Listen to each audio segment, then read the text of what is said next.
আসসালামু আলাইকুম। স্টুডেন্ট ভিসায় বিদেশে যাওয়ার জন্য ইংলিশ ল্যাঙ্গুয়েজ প্রফিসিয়েন্সি টেস্ট অবশ্যই দরকার। অনেক ইংলিশ ল্যাঙ্গুয়েজ প্রফিসিয়েন্সি টেস্ট রয়েছে। আপনি কি TOEFL নিয়ে একবার ভেবে দেখেছেন? ল্যাঙ্গুয়েজ প্রফিসিয়েন্সি টেস্ট যেগুলো রয়েছে, আমার কাছে মনে হয়েছে TOEFL হচ্ছে ইজিয়ার, স্মার্টার, ফাস্টার এবং স্টুডেন্ট কনভেনিয়েন্ট। আ কেন মনে হয়েছে? আমি বলছি।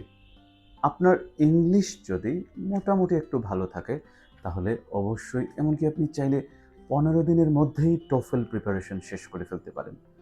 আ ১ মাসের মধ্যে একটা মোটামুটি লেভেলের স্টুডেন্ট অবশ্যই TOEFL এক্সামে বসে যাওয়া সম্ভব এবং 2026 এর জানুয়ারিতে TOEFL এর যে ফরম্যাটটা এসেছে, এটা সত্যি টাইম কনভেনিয়েন্ট। যেমন মনে করুন, এক্সামটাই হচ্ছে ১ ঘন্টা ৩০ মিনিটের, মানে ১.৫ ঘন্টার একটা এক্সাম। ওকে, তাহলে TOEFL এর এই নতুন ফরম্যাটে কি আছে? এত আমি কনফিডেন্টলি কেন বলছি? সেটা জানার জন্যে আগামী ১১ই এপ্রিল বিকেল ৩টা ৩০ মিনিটে আমরা আয়োজন করতে যাচ্ছি একটা ফ্রি সেমিনার।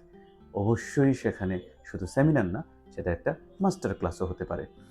অবশ্যই সেখানে আপনি জানতে পারবেন কেন আমি বলছি TOEFL কনভেনিয়েন্ট, ইজিয়ার, স্মার্টার এবং কেন TOEFL আপনার টাইম সেভ করবে। তাহলে আগামী ১১ই এপ্রিল বিকেল ৩টা ৩০ মিনিটে জয়েন করুন লেক্সিসে TOEFL ফ্রি মাস্টার ক্লাসে। দেখা হচ্ছে ১১ই এপ্রিল বিকেল ৩টা ৩০ মিনিটে।